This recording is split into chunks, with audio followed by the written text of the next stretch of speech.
are two top things to do in Rome. Number one is to see all the sights, and number two is to try all the authentic Italian food. And today I'm joining an expert on a food tour in 3 top food neighborhoods here in Rome to try all the authentic, delicious Italian food beyond the touristic spots. Let's go. Meet Walter, our guide for today, a chef himself and MasterChef participant in Australia, so he knows a thing or two about food. And we are starting the food tour right away in the first area.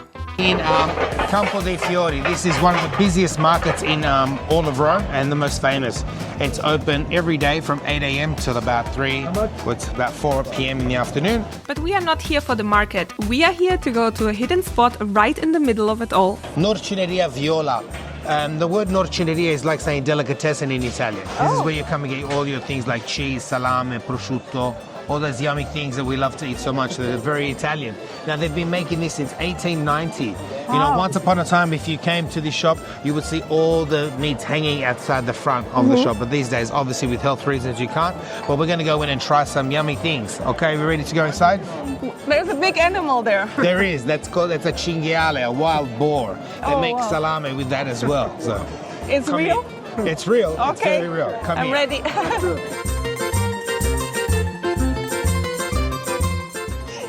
Oh, wow. Oh, my goodness. There's another big animal here. Look at all the meats. Ciao. No, solo due. The smell in here is also so fragrant. I didn't expect that at all from the outside, that it will be such a meat paradise here. Yeah, this is absolutely crazy. It's like a salami museum. Yeah, that's a good way to describe it. Now, let me just explain a few things to you. We're going to be trying something here called a porchetta. A porchetta is a pork roast based on the pork belly wrapped with herbs and spices. And in fact, a lot of them. Pepper, salt, rosemary, sage, fennel seeds, and they wrap up the porchetta and they cook it in ovens for about 6 to 7 hours. And then what we do is we cut it really thinly and then we put it into bread, a pizza bread. We're going to try it now. Sounds very, very good already. Oh, thank you so much. Oh, look at this. There's a little cute pig on it. It's so adorable. Oh, look at that. It looks so simple, but I think in the simplicity comes the good stuff here in Italy. A lot of the good food is in the simple stuff, in the good ingredients, and it just looks like there's meat and good bread. So first, Italian bite.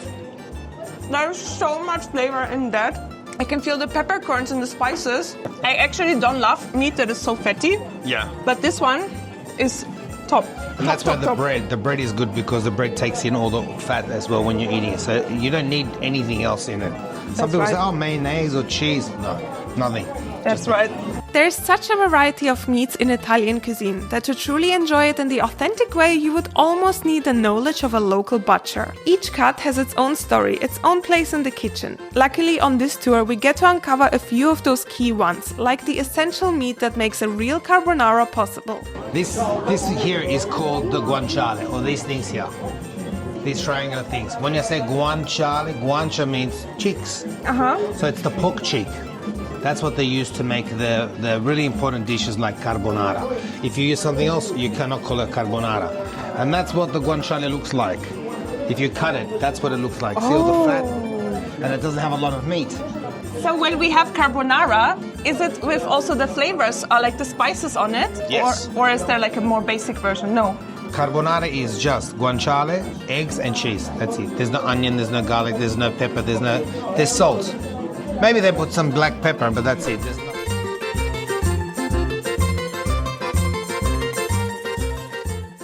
As we're walking, we are standing on top of that theater, and I'm going to show you something really interesting.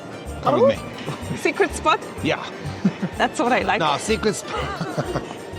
Not really a secret, but I'm going to show you something really cool. Ragazzi, posso vedere sotto? Va bene? C'è una versione fuori laggiù. Com'è?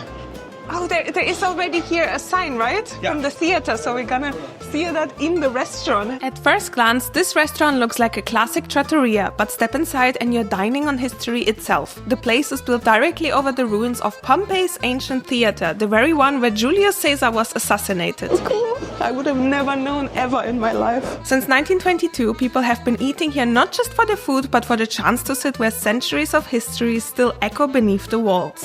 So this is part of the theatre, and you've got one of the columns that was part of the theatre as well. That's so cool. If you look, That's literally a restaurant in the theater. that's what the theatre was. Look at that. This is literally everything around us.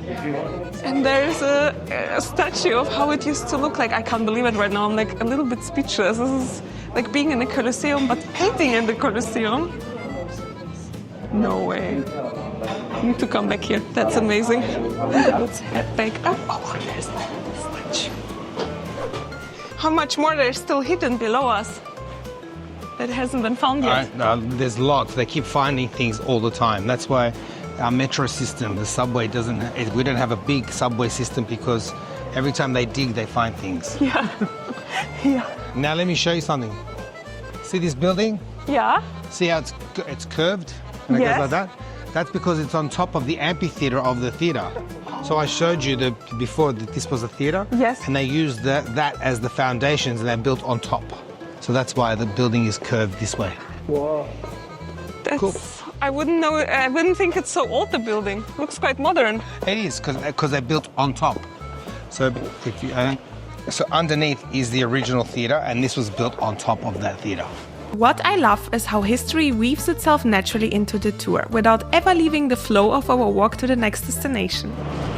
All right, so we're going to go to this place now, Okay. and we're going to pick up a cake. Oh, cake. First dessert. Okay. We're going to pick it up we're not going to eat here, but we're going to pick it up from Visciole, and then we're going to take it with us, okay? From the outside, this place looks quiet, tucked away on a less busy street. But step inside and it's packed with people, drawn by what can only be described as pastry heaven. Counters lined with local treats, the air rich with the smell of fresh baking. I tried a little sample, of course, and Walter made sure to grab the main dessert for us in a takeaway bag, which we will take with us to the next area we are about to explore, and it is the Jewish Ghetto. It's not a very happy story, unfortunately, but the ghetto was created 1555 and it lasted for 300 years, more than 300 years, 1861 to be precise. What happened was the people that lived in the ghetto were forced to live here. Some walls were put up and they actually had gates, and there was a curfew. So they had to follow the rules. One thing that they weren't allowed to do is have regular jobs. So they could do the jobs that no one wanted to do, like cooking, cleaning, and labouring, working in the fish markets, those kind of things. And so they became very good at this. One thing that they became really good at was cooking. And so the Jewish people in Rome are very famous for their food. That's why we call it Roman Jewish food. The cake that we're having is a typical Jewish cake that we're going to try. Ooh, interesting. And we're going to try it inside the ghetto. So we're going to walk towards the area. This was part of the ghetto, and right ahead would have been where one of the gates were. In the ghetto, back when it was original, it wasn't this wide. It was very narrow. The streets were very narrow. And it was a really dirty place because it was so close to the river. And every time the river would flood, it would dirty this area. Also the fish market, and it used to smell really badly, and so this area it wasn't a nice place to live. It was really, really bad. But he did this because he really wanted to to convert people to Christianity. So he made life here very difficult so that people would change to Christianity. That's interesting. So it was just a way of forcing people. That's so interesting. By your way of living, forcing you to That's right. convert to religion. Interesting. This little bakery here on the corner, this is one of the most famous bakeries here, the Jewish bakery. The bakery has been here for hundreds of years and they're still operating today. And they make some classic Jewish bakery goods, cookies and cakes and pies. It looks very traditional. Yeah, cozy. it is. There is so much to uncover in this area, and yet it often gets overlooked amongst Rome's must-see sites. History is written directly on the walls around you, and between it all there are some of the city's most authentic restaurants. After our walk, we arrived at a spot right in front of the Fountain of the Turtles. The fountain itself has recently made it onto a couple of Netflix shows and is full of character. But as beautiful as it is, I'm just excited to finally dive into the desserts Walter picked up for us earlier.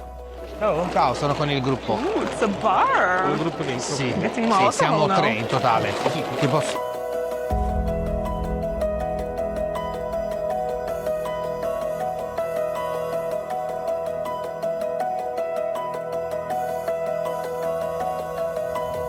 The wine is coming. Vedete? No, prosecco. Ah, prosecco. Sorry. Walter handed the dessert over to the bar staff and they kindly cut it up for us. So, tada! Here it is. This cake is called Crostata di Visciole e Ricotta. Visciole is sour cherry and the ricotta cheese is on top. This is a classic Roman dessert, but it's also very typical Jewish dessert as well. When the Jews lived in the ghetto, one thing they weren't allowed to have was dairy products. Oh. Because the Pope decided that they weren't allowed to have dairy products. So the Jews still wanted to eat their dairy, but they didn't know how to do it. So what they did is, this cake originally is you can see the jam on the bottom and the ricotta on top. It's usually reversed. Usually they put the ricotta on the bottom and the jam on top. But the Jews had a clever way of doing this. To disguise the cheese, they would leave the ricotta on the top, and then they would bake the cake until it was all burnt. So when the inspectors came to look at the cake, they realized, this is pastry, it's not cheese. And that's how they got away with eating this cake. Oh. So that's why it's quite famous. That is so creative. Should I try the? Yeah, you should. Okay, it's a Crostata di Visciole ricotta. Okay, close enough. No questions. Close enough. It looks so homemade. Like when I look on it, I just feel it gives me such homemade vibes. Like a grandma would make it in her kitchen. Wow, the cherry is so strong. It's a full-on like cherry flavored cake, and then the ricotta is like the perfect little cloud on top. It just adds like softness, and the dough is soft, but not like it's perfectly soft. It's not like too crunchy. It's perfect. It's very sweet, but it's perfect. I loved hearing more of the history and just chatting with our guide. But right after that, it was already time to move on and try another classic of this area. We are heading to this very classical Italian restaurant with outdoor seating. The moment you sit down, you can already feel the ambience wrapping around you. The kind of atmosphere that makes dining in Rome unforgettable. Roman food is based on a lot of old Jewish recipes because they became very good at cooking. One thing they were really good at was frying things. Frying things because it was an easy way to cook food. And so they were also quite poor, and so they had to make poor food become very interesting. And frying things makes things interesting. One thing we're going to try today is called a Baccala. I'm not sure if you know what that is. Baccala is codfish. But what they do is, to keep the codfish and to always have fish, they would dry the fish and then put it in salt. And you could leave it for months and years, preserved in the salt. Then when you want to eat it, you grab the baccala, you wash it, and you put it into a bucket with water. And you change the water every day for about 5 days. Eventually, the fish comes back to, it rehydrates, and it goes back to its former self. And so it just looks like a fillet of fish. Then what they do is they slice it into pieces, and they put it into a batter and they deep fry it. So it's something very similar. You told me that you live in the UK, so you know what fish and chips is, right? But the UK thinks that fish and chips is from the UK, but it's not. Yeah. It's Jewish. Oh, really? It's always been a Jewish thing, and it was brought to the UK by a Portuguese Jewish man. And that's how it became famous in the UK. I had no idea. That is so, now we're going to try the original of the original. Yes. Was invented right here. Yes. That's so cool. It should be very salty, right? No. No? You think it's going to be salty, but it's not. You won't even realize that you're eating fish that used to be dry. When you eat it, you're going to realize that it tastes like fresh fish. Okay. Now I'm very curious. Very creative way of preserving something very healthy, like fish. Of course, and Yeah. that's why they did it, because so they always had fish. Yeah. And so they would dry the fish so that they could have it. Jews aren't the only ones that eat the baccala. Italians eat baccala, especially on Fridays, because following the Catholic tradition, you don't eat meat on Fridays, and so baccala is something very common for us. And when you go to the delicatessen, you'll always find baccala on Fridays. Okay. Sì. Look at it. It looks like absolutely fresh, normal fish. Yes. I would never know this was like not a fresh fish now. Oh, thank you. I will get drunk today. Here. Whoop. Oh, it looks so soft. It's perfectly fried. It tastes amazing. Feels like it's coming straight from the ocean. And it's perfectly fried up. It's like really, really thin batter. Not too thick at all and not too like fried up. Like it's not dripping with oil. It's just perfection of fish. Good. That's it. We also tried a couple of other Roman classics. First, suppli, a fried rice ball with a gooey mozzarella center, crispy on the outside and pure comfort inside. Then came scapece, thin slices of zucchini, lightly fried and then marinated in a mix of herbs and vinegar, turning a simple vegetable into a bright, flavorful salad. Can I just try it with or is it like a salad food? No, you can just buy. Okay. It's so thin. Yeah. It's literally like paper thin. Really flavorful, fried. But you feel a little bit of spice, but not too much. It still feels healthy. It's the fresh mint and the garlic and the red wine vinegar. I like that. Time to head on to the next stop already. I'm getting quite full already, but still lots and lots of space to try more. And I love that we are going from area 2 now to area number 3 of food. But before we fully head on, let's take a moment to appreciate all the artichokes around, because that is definitely not a usual sight. We fry them, we stuff them, we do everything with them. We're going to go and try one now. Oh, no way. Yeah. But you'll Artichoke find them time. all over the city. See, they're cleaning them. Yeah, they are like everywhere outside. So come here. Look, if you come here, that's what they look like when they pick them. Uh-huh. And then they clean them, and that's what they look like once they're cleaned. Very small. And that's all the stuff. On the way to our next stop, we passed a few more sites, but the real destination is Trastevere, where we are heading to now. Or maybe I should say we are running there. Okay. I've never seen streetlights of yellow, only in Rome, for pedestrians. Okay, so this bridge we're walking on, this is called Ponte Fabricio. Ponte Fabricio is the oldest working bridge in Rome today. Wow. This bridge was built in 62 BC and it's never been knocked down and it's never been rebuilt. So we're talking all the way ancient Rome. Wow, that is so impressive. So you can see this is really beautiful. It is. This looks so like scenic with like the water moving there. So you have to understand something.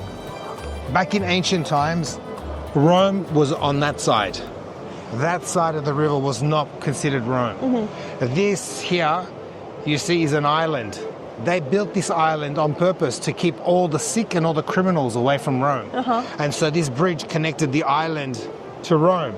If you were a Roman citizen, you had to live on that side. So only Roman citizens were allowed to live on that side of the river. Can't believe it. You know, the thing about Rome a lot is like if you don't know what you're seeing or what you're walking on or how like ancient it is, you would have no idea because it's used so actively. But once you know, it's like mind-blowing, absolutely mind-blowing. And it's like everywhere like that.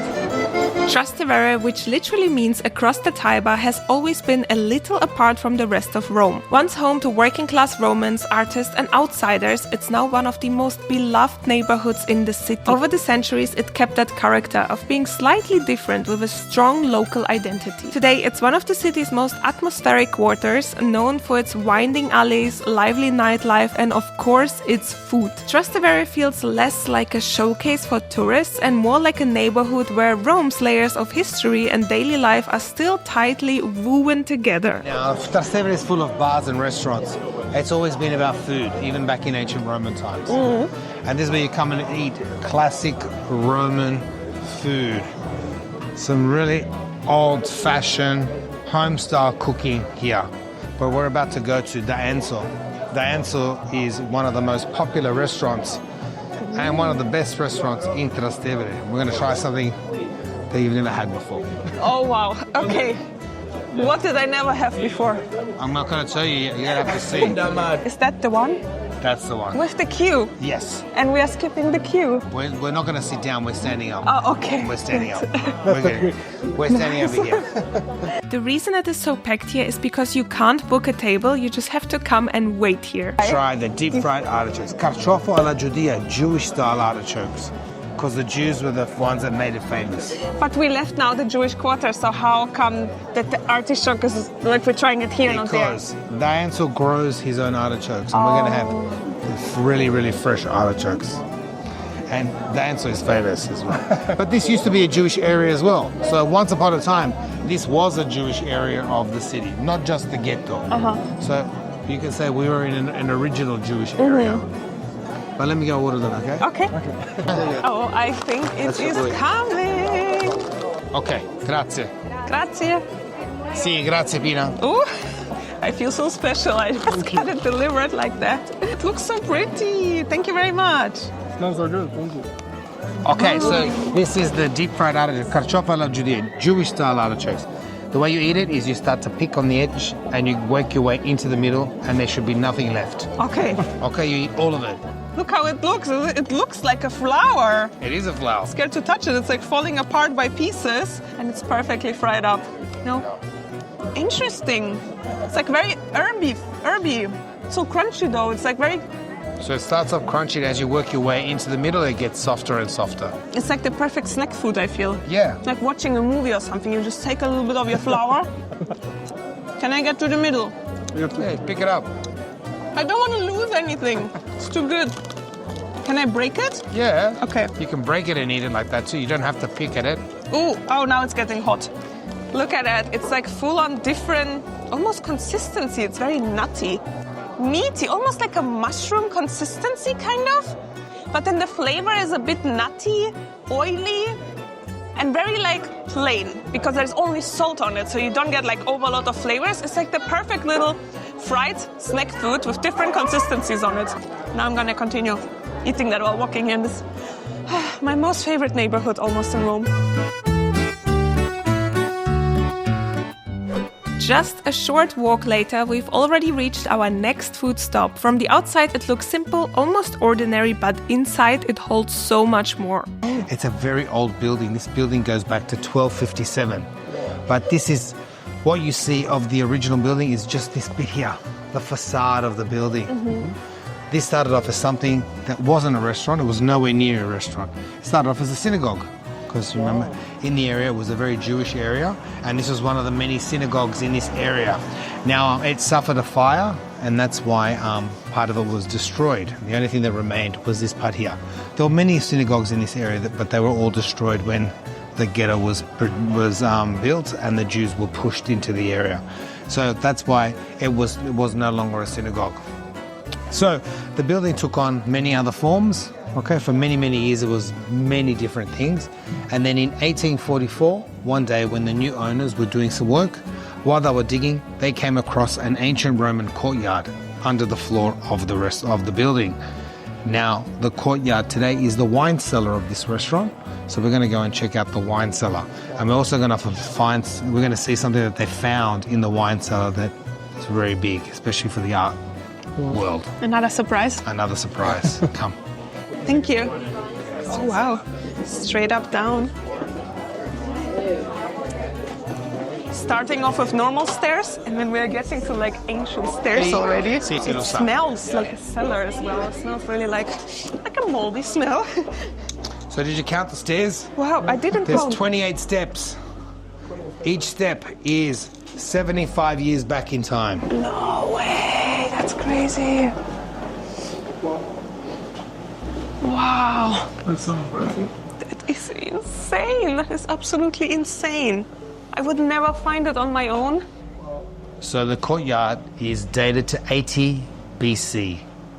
Okay, if you think about it, the Colosseum is 80 AD. So this is 160 years older than the Colosseum. And it's the courtyard which belonged to a house. The roof that you see was added on much later. And you can see the bricks. You can see by looking at the bricks how it changes. Yeah. And there's different layers because they kept building on top. This is where the synagogue was. This was the floor. See the beams? Oh, wow. That was the floor. It's a secret, completely secret place, and it's just in the middle of a restaurant again. They found that too in here, that horse. The horse. I see at the front of the building, you see the column and see it's got the inscription. That inscription there tells us that it was the synagogue. Now, let me tell you what they found down here. So they found something else. Yeah. Come over here and I'll show you. Did they find? So they found that statue just lying on the floor of this of this courtyard. It's a really important statue. It's called the Poxiomenos. Why is it so important? It's important because they realized when they did their research, they wanted to know, they were curious, why was it here? Who was it made by? You know, because it's a beautiful statue. And so when they did their research, they realized that this was a replica of a statue that was missing, that the artists, that the historians wrote about. But we know that the original statue was made out of bronze, but this one was made out of marble. But when they matched the descriptions of the two, they matched. And so they realized that someone had made a copy of that original statue, and this was the copy. We don't know who made the copy, but we know that it's a beautiful copy. It's beautiful enough for it to sit in the Vatican Museum, so that's where you will find the statue these days. And it was right here, where I am right now. Right where you're standing, so on the floor. Thank you. Okay, let's go have some pasta. Thank you. For all that, literally on the bottom was the cellar, and now we are on the top here in the restaurant, and we're gonna have pasta now. And this restaurant, it just doesn't look like this is such a special place. If you just look on the interior, it looks absolutely normal.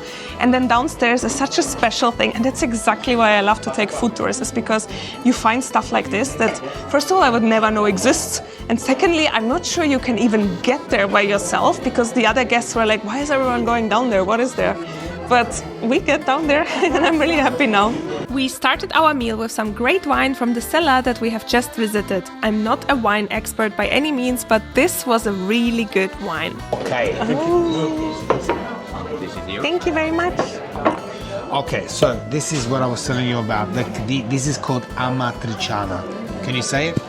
Amatriciana. Amatriciana. So, the Amatriciana is another very simple dish. When you taste it, you won't realize that inside there is no onion, there is no garlic, there are no herbs. The only thing that's in this pasta is guanciale, pork cheeks, tomato, and pecorino cheese. That's 3 ingredients, okay? And 4, the pasta is 4, okay? So stir it up.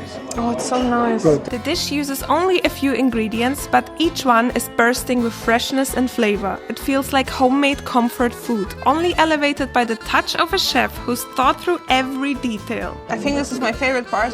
Best pasta we've eaten so far in Rome. Really? You know think what? so. I agree. It is my favorite. For me, it's my favorite Amatriciana in Rome. It really is. Really good. But we are not finished yet, there's dessert too. Once again, it feels homemade, fresh and absolutely delicious. It looks so creamy. It tastes like melted white chocolate almost. It's so good. It's like caramelly, but like white chocolate. It really reminds me of something so delicious. And there's a bit of like this crust on top, but just the perfect layer, the vanilla inside. Vanilla it is. Raffaello, that's what it reminds me. You know the little Raffaellos? It reminds me everything, from Raffaello to white chocolate. I want a whole bucket of this.